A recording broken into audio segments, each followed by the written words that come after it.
नमस्कार, आवाज समाचार देख रहे हैं आप और आपके साथ मैं हूं स्मिता इरशाद। वक्त हो गया 4 बजे की तमाम अहम और बड़ी खबरों का, जिस पर करेंगे नजर, लेकिन उससे पहले नजर इस वक्त की हेडलाइंस पर।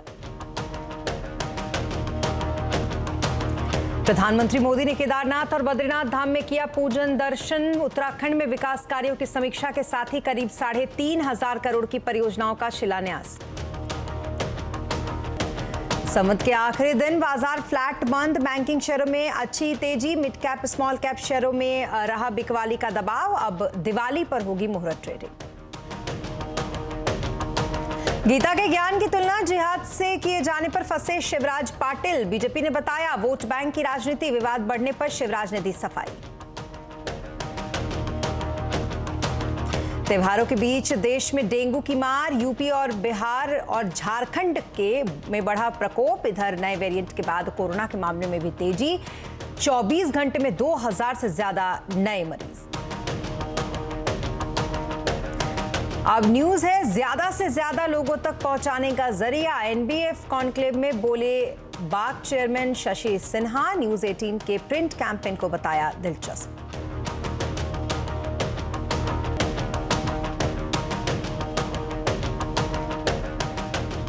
और बुलेटिन में आगे बढ़े हो उससे पहले आप सभी को धनतेरस की ढेर सारी शुभकामनाएं। 2 साल के बाद आए धनतेरस और दिवाली जमकर उत्साह के साथ इस बार हर कोई मनाने को तैयार है।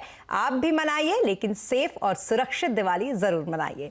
बुलेटिन में आगे बढ़े और अब बात सबसे पहले करेंगे प्रधानमंत्री नरेंद्र मोदी की, उनके उत्तराखंड दौरे की। पीएम मोदी सबसे पहले केदारनाथ धाम पहुंचे, जहां उन्होंने बाबा केदार का रुद्राभिषेक किया। बाबा केदार की पूजा के बाद पीएम मोदी ने नंदी के दर्शन किए। इस दौरान पीएम मोदी खास पहनावे में नजर आए। प्रधानमंत्री ने हिमाचल के खास परिधान चोला डोरा पहना हुआ था। दर्शन और पूजा के बाद पीएम ने करीब 946 करोड़ रुपए की लागत से बनने वाले सोनप्रयाग केदारनाथ रोपवे का शिलान्यास किया। इसके बाद पीएम मोदी आदिगुरु शंकराचार्य के समाधि स्थल पर गए। उन्होंने पुनर्निर्माण कार्यों का निरीक्षण यहां पर किया और केदारनाथ के बाद पीएम मोदी सीधे बद्रीनाथ धाम पहुंचे, जहां उन्होंने भगवान बद्री विशाल के दर्शन किए। इस दौरान पीएम मोदी के साथ उत्तराखंड के सीएम पुष्कर सिंह धामी भी मौजूद रहे। बद्रीनाथ के दर्शन करने के बाद पीएम मोदी माणा पहुंचे। ये भारत चीन सीमा पर उत्तराखंड का आखिरी गांव है। मोदी ने यहां जनसभा को संबोधित किया और करीब 3500 करोड़ की विकास परियोजनाओं को यहां से लॉन्च भी किया। बाबा के सानिध्य में, बाबा के आदेश से, बाबा की कृपा से पिछली बार जब आया था तो कुछ शब्द मेरे मुंह से निकले थे। वो शब्द मेरे नहीं थे।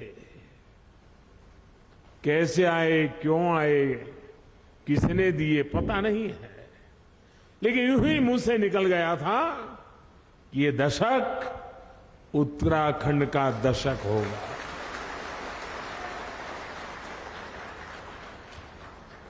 और मुझे पक्का विश्वास है इन शब्दों पर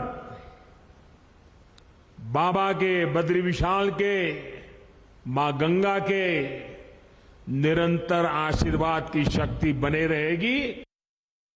तो वहीं प्रधानमंत्री मोदी ने केदारनाथ में बाबा केदार और बद्री विशाल में विष्णु के दर्शन किए। इस बार प्रधानमंत्री मोदी अपने खास पहनावे में नजर आए।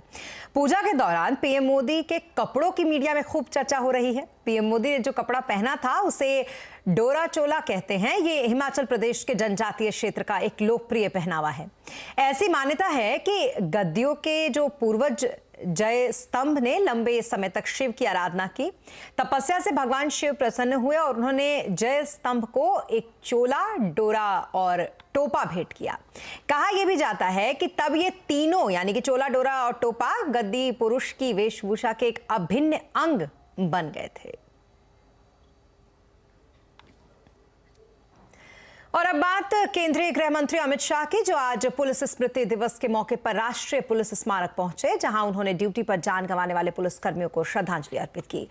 इस दौरान शाह ने कहा कि मातृभूमि की रक्षा के लिए जान गंवाने वाले पुलिस के जवानों का बलिदान कभी भुलाया नहीं जा सकता। शाह ने यह भी कहा कि देश की आंतरिक सुरक्षा में मोदी सरकार के आने के बाद बड़ा बदलाव आया है।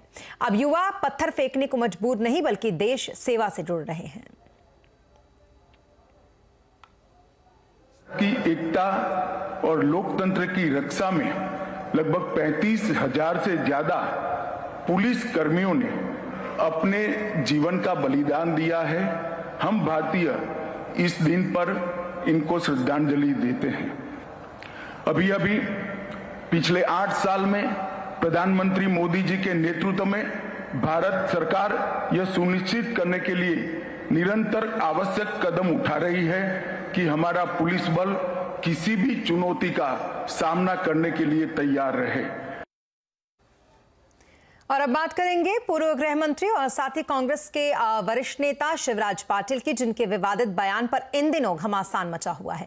दरअसल उन्होंने गीता के ज्ञान की तुलना जिहाद से कर दी। उन्होंने बाकायदा इसका दावा किया कि जिहाद की अवधारणा न केवल इस्लाम में है बल्कि भगवत गीता और ईसाई धर्म में भी थी।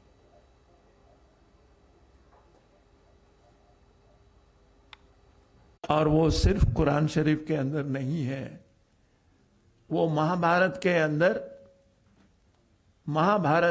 अंदर जो गीता का जो भाग है उसके अंदर भी श्री कृष्ण की अर्जुन को भी जिहाद की बात ही कहते हैं।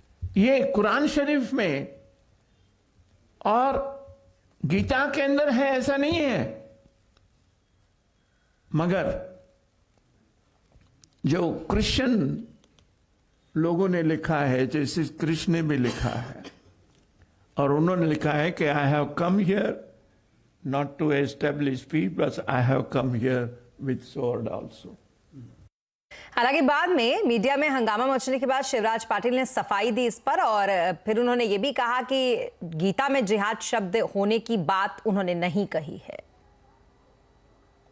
Yesterday, your speech was recorded in that book launch. You also said that Lord Krishna gave lessons on jihad to Arjuna.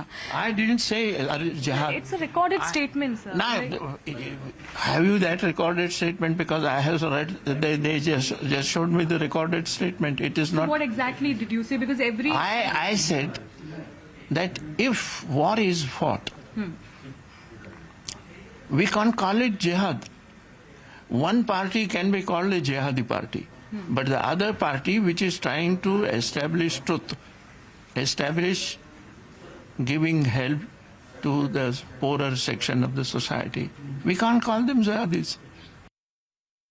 भले ही शिवराज पाटिल ने इस पर सफाई दे दी हो, लेकिन उनके इस बयान के बाद बीजेपी ने कांग्रेस पर हमला बोल दिया। बीजेपी ने पाटिल के साथ साथ कांग्रेस पर भी हमला करते हुए इसे वोट बैंक की राजनीति बताया। बीजेपी के वरिष्ठ नेता मुख्तार अब्बास नकवी ने कहा कि उसी तरीके की भाषा कांग्रेस की तरफ से सुनाई पड़ रही है जो भाषा आपको अलकायदा से सुनाई पड़ेगी। तो शक लगता है कि कांग्रेस पार्टी ने फतवा फैक्ट्री की फ्रेंचाइजी ले रखी है, और एक के बाद एक जिस तरह से कांग्रेस पार्टी, चाहे देश की संस्कृति का बात हो, संस्कार की बात हो, सनातनी संकल्प की बात हो, सुरक्षा की बात हो, हर चीज़ पर कांग्रेस पार्टी नकारात्मक सोच के साथ दिखाई पड़ती है, उल्टी सोच के साथ दिखाई पड़ती है। अब इस मामले में तो जिहादियों को संरक्षण देती हुई दिखाई पड़ रही है। ये वही उसी तरह की भाषा है जिस तरह की कभी अलकायदा कहता था, उसका जिहाद बिल्कुल जस्टिफाई है। और अब बात मार्केट की करेंगे।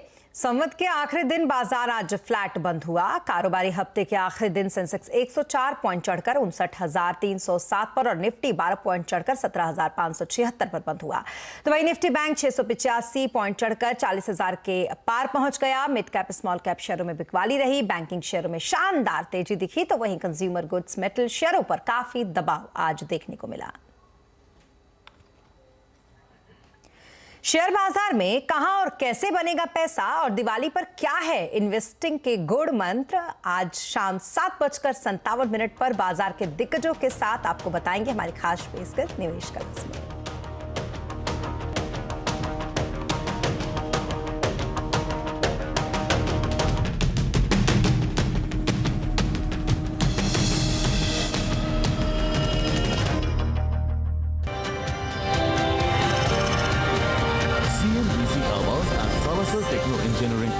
Telecom update.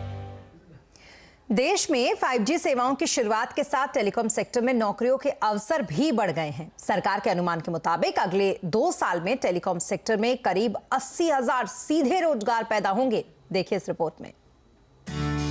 5G आपको हाई स्पीड डेटा तो देगा ही, साथ ही देश में नौकरियों के अवसर को 2 गुना तेजी से बढ़ा देगा। जॉब पोर्टल इंडीड के मुताबिक पिछले 1 साल में 5G और टेलीकॉम सेक्टर से जुड़ी जॉब पोस्टिंग में 33% की बढ़ोतरी देखने को मिली है। अब 5G सेवा की शुरुआत के बाद ये बढ़ोतरी 2 गुना होने का अनुमान है। सरकार के अनुमान के मुताबिक टेलीकॉम कंपनियां 2 से 3 साल में 2.5 से 3 लाख करोड़ रुपए का निवेश करेंगी। इससे 80,000 लोगों को सीधा रोजगार मिलेगा। 5G आने से टेलीकॉम सेक्टर में अप्रत्यक्ष रोजगार के मौके भी बढ़ेंगे। Mobile tower, mobile handset, network infrastructure, 5G security, cyber security जैसे अवसर तेजी से बढ़ेंगे। 5G की शायद रिक्वायरमेंट बहुत ज़्यादा जनरेट हो गई थी। अगर हम देखें तो अमेरिका जैसे देशों में ये थोड़ा पहले से चल रहा था, बट हमारे देश में ये जब से इसके स्पेक्ट्रम एलोकेट हुए हैं, अब वहाँ पे एकदम से जॉब की डिमांड बढ़ने वाली है वहाँ पे। हालांकि टेलीकॉम कंपनीज ऑलरेडी पहले से 5G आने से टेलीकॉम से बाहर दूसरे सेक्टर्स में भी नौकरियां बढ़ेंगी, जैसे कि साइबर सिक्योरिटी में 3 साल में 81% जॉब ग्रोथ देखने को मिली है। लेकिन इस सेक्टर में अभी भी 25% लोगों की कमी है और 5G आने के बाद जॉब्स 2 से 3 गुना बढ़ सकती हैं। हमारा ऐसा मानना है कि अगले 5 सालों में 21 लाख जॉब क्रिएट होंगे और उसके अलावा कई लाख लोगों को हमको अपस्किल और रिस्किल करना है। इसके कारण एक नया रेवोल्यूशन आएगा और हम ना सिर्फ इंडिया में लोगों को जॉब दे पाएंगे, बट इंडिया के ट्रेंड मैन पावर बहुत सारे विदेशों में जाएंगे। GSMA की रिपोर्ट के मुताबिक 5G अर्थव्यवस्था को तेजी देगा। 2040 तक अर्थव्यवस्था में 5G की बदौलत 450 अरब डॉलर का कारोबार होगा। जाहिर है इसमें भी लाखों नौकरियां पैदा होंगी। असीम मनचंदा, दिल्ली। और अब बात बाग चेयरमैन शशि सिन्हा की, जिन्होंने मीडिया इंडस्ट्री को न्यूज को लेकर नजरिया बदलने की सलाह दी है। NBF के एक इवेंट में न्यूज 18 इंडिया के प्रिंट कैंपेन की तारीफ करते हुए उन्होंने कहा कि अब मीडिया प्लानर्स को न्यूज को लोगों तक पहुंच बनाने यानी कि रीच बिल्डर के रूप में देखना चाहिए। बाग चेयरमैन ने न्यूज 18 इंडिया के उस प्रिंट कैंपेन का हवाला दिया जिसमें न्यूज नेटवर्क की रीच को जनरल एंटरटेनमेंट चैनलों से ज्यादा बताया गया है। सिन्हा ने नेटवर्क का नाम लिए बगैर कहा कि ये इस बात को बताने का दिलचस्प तरीका है। ये मीडिया इंडस्ट्री के लिए बहुत अच्छी बात है। मीडिया प्लानर्स को क्लाइंट से जुड़ी टीम को अब ये समझने की जरूरत है कि न्यूज भी रीच बिल्डर यानी कि ज्यादा से ज्यादा लोगों तक पहुंचने का जरिया हो सकता है। नेटवर्क का ये कैंपेन इस बात को काफी रोचक तरीके से सामने रखता है।